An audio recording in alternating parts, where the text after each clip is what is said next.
Radio Plumeau, la radio qui dépoussière la connerie Cristal de Soude ce soir, Flash Info. La science indique qu'elle s'intéressera aux règles quand les hommes seront touchés. Interrogée récemment par un magazine féminin, la science a expliqué qu'elle ne pouvait pas se consacrer à un sujet qui ne concernait qu'une minorité de la population. Les chercheurs sont déjà très occupés. Les sujets ont du mal à attirer les investissements. Au-delà du manque de temps, il est constaté un manque de moyens financiers alloués à cette recherche.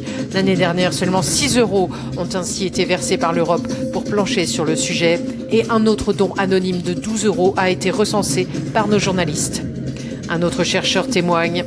Honnêtement, nous préférons consacrer à la calvitie et aux problèmes d'érection par solidarité pour les copains.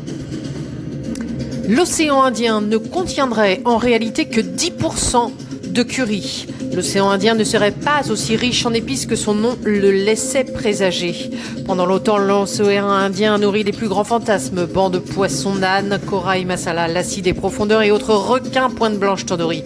Mais récemment, des scientifiques ont découvert que l'océan qui a tant fait saliver les explorateurs du Nouveau Monde ne contenait en réalité que 10% de curry. Outre cette découverte un peu décevante, le constat est le même pour les espèces. Oui, il existe bien des raies safran et des poissons lunes fourrés au fromage, mais pas l'étoile de mer samoussa par exemple, nous confie un biologiste marin spécialisé dans l'étude des congres Bollywood qui dansent, chantent et jouent de la sitar. Aujourd'hui, certains attribuent ce faible pourcentage de curry à la pollution des océans. Mais cette théorie n'est pas avérée. Je ne crois pas qu'on puisse parler d'un réel lien de cause à effet.